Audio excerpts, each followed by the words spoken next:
একদিকে ছাত্র জনতা তাদেরকে বয়কট করেছেন, আর একদিকে মা জাতিকে লাঞ্ছিত করার কারণে অর্ধেক জনশক্তি এই মা এবং বোনেরা তাদেরকে বঞ্চিত করার কারণে, যদি ছাত্ররা তাদেরকে বঞ্চিত করে, যদি মা বোনেরা বঞ্চিত করে, আগামী 12 তারিখে আপনাদের ভরাডুবি হবে, ব্যাপারে কোনো সন্দেহ নাই। আপনারা ইতিমধ্যেই লক্ষ্য করেছেন 12 তারিখ যে নির্বাচন হবে, এই নির্বাচনে আমরা আমাদের সকল কার্যক্রম সম্পন্ন করে একটি সুষ্ঠু নির্বাচন পরিচালনা করার জন্য সরকারের পক্ষ থেকে এবং প্রশাসনের পক্ষ থেকে সকল আয়োজন সম্পন্ন করা হয়েছে।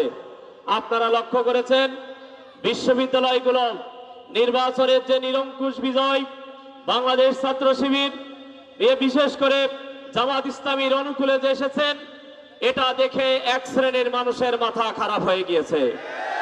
সম্মানিত উপস্থিতি, আপনারা খেয়াল করেছেন যখন এদেশের ইয়াং তরুণ যুবকেরা তাদেরকে আর সমর্থন জানায়নি, ঠিক তারা সেই সময় মাথা নষ্ট করে আবার এদেশের সব থেকে প্রিয়, সব থেকে আমাদের শ্রদ্ধেয় মা এবং বোনদেরকে তারা আবার আক্রমণ করা শুরু করেছে।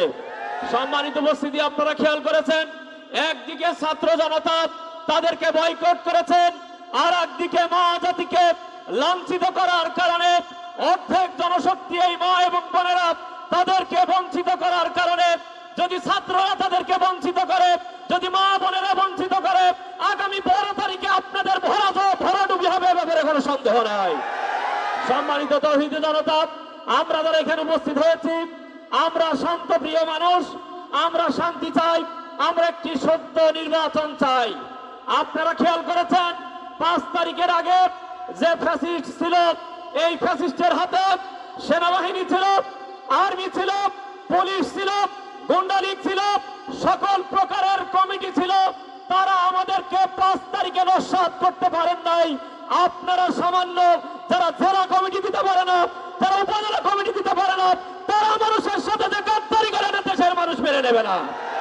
সম্মানিত উপস্থিতি, এজন্য আসুন আমরা 12 তারিখে ভোট কেন্দ্রে 7টার আগেই ভোট কেন্দ্রে যাব।